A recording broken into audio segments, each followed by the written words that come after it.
Okay, so hands up. Paying close attention to detail is not my modus operandi for the majority of my life. I forget dates, times, court hearings for the custody of my son Ewan, but the area that I do pay a lot of attention to is movies, and in particular, combing through and finding all of the tiny bits of information and details within each shot. And luckily for me and the rest of you eagle-eyed viewers, it seems that filmmakers themselves love cramming frame after frame with tasty little brain nuggets. With this in mind, I'm Jules for WhatCulture.com, and these are 8 movies with seriously insane details you probably didn't notice.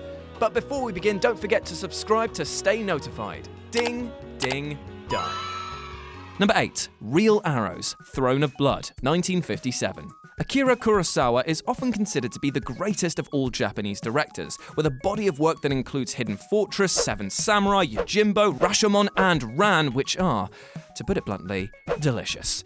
Throne of Blood, which is basically Macbeth in feudal Japan, contains not only some outstanding acting but some rather deadly scenes, namely the ending in which Mifune is fleeing from archers. Kurosawa decided, for some reason, that the acting wasn't getting across how pant-shittingly scary this would be, so decided to hire some of the best real-life archers to fire arrows at the actor. So yeah, if Mifune's terror looks real, that's because it is. Number 7. Equipment actually works on the moon. 2001: A Space Odyssey.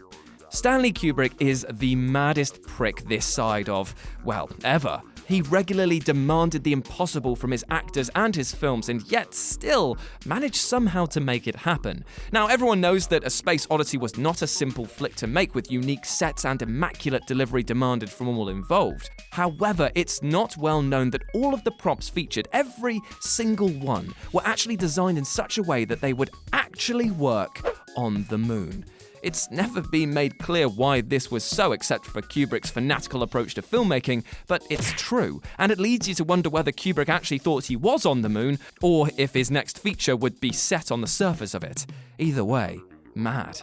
Number 6. Johnny Depp learned to speak near fluent Vietnamese. Platoon. Platoon is considered to be a rather accurate portrait of what it might have actually been like to fight in the Vietnam War, given that the movie's director, Oliver Stone, actually fought in the Vietnam War. The film stars Charlie Sheen and a large ensemble cast, including Willem Dafoe, Forrest Whitaker, John C. McGinley, and Johnny Depp, who was only in the movie for a couple of minutes. Originally, though, Depp was meant to be in much more of the film. However, and this is legit, Stone thought that he was too pretty and cut a lot of his parts to make sure the audience focused on Charlie Sheen. Now, this sort of stuff happens, but Depp had learned an extensive amount of Vietnamese for the role, and while it would have been much easier for him to just learn the lines that he read, he wanted to come across as authentic as possible for his role of his translator soldier. Number 5. Somebody actually wrote out all of those John Doe diaries. 7. Remember that scene in Seven, or Sir 7N if you want to get Simon Miller about it, where Pitt and Freeman rock up to John Doe's apartment to find all of his diaries? That was a pretty haunting spectacle, right? Not only because it looks ace, but because it also highlights how unhinged the man is, as if the killings hadn't already done enough of that is. Now let me blow your mind. David Fincher commissioned John Sable to create all the props for these scattered notes, and he did this by buying $1,500 worth of old journals, ripped them up, and then pieced them back together with pictures of dead bodies. The text is too small to read, but each of these journals that litter the scene were recycled, and that must have taken so long that it's a wonder that he didn't go mad himself. Number 4. Agent Smith's number plate. The Matrix Reloaded. The Matrix is one of the most enjoyable sci-fi films around. You can't really say the same for its sequels, but the original really is brilliant. Yet that's not to say that Reloaded didn't try to outbig and outbetter the first film, with tons of details sprinkled everywhere. One that many will miss is the license plate on Agent Smith's car, IS-5416, which turns out to be a Bible passage, Isaiah 54:16, which reads, "Behold, I have created the smith that bloweth the coals in the fire, and that bringeth forth an instrument for his work." Well, look at that, an angry tool called Smith with a car that talks about a hot smith using his tool. Sounds like one of your mum's co-workers back in our acting days. There's my one per list. Number 3. Michael Mann insisted that everything was shot in the exact spot that it really happened. Public Enemies. It's all about the details of the details of the details. That's a little quote from Johnny Depp about Michael Mann, who really took that message to heart when making Public Enemies. And by that, I mean that he got his actors to stand in the exact spot in which the events of the film really happened, which is a production nightmare for so many reasons that I couldn't even begin to explain.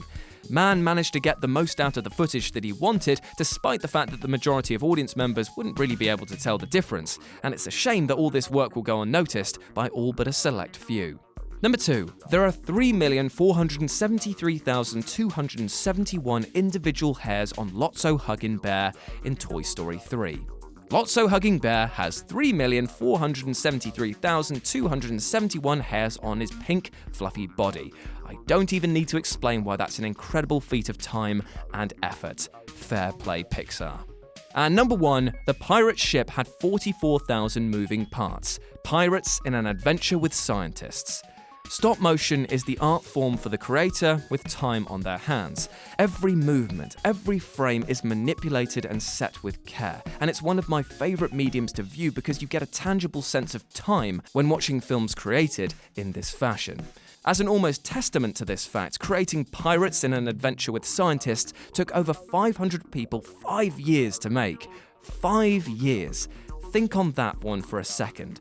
5 years to create one relatively short children's film. That's not all, and this is where it gets seriously impressive. The pirate ship used on the film was built from over 44,000 moving parts. Imagine trying to construct something of that scale, unless you're a real shipbuilder, and then hats off to you. Just remember all of that the next time that you struggle with a piece of furniture bought from IKEA. Hey guys, thanks for making it to the end of the video. Aren't you a star? Don't forget to subscribe below, and also the people who made this video, they're right here, so go and follow them and give them some love. If you want to see more content, there's probably some stuff flowing up above my head. Why not check it out? It could be fun. I'm not your dad.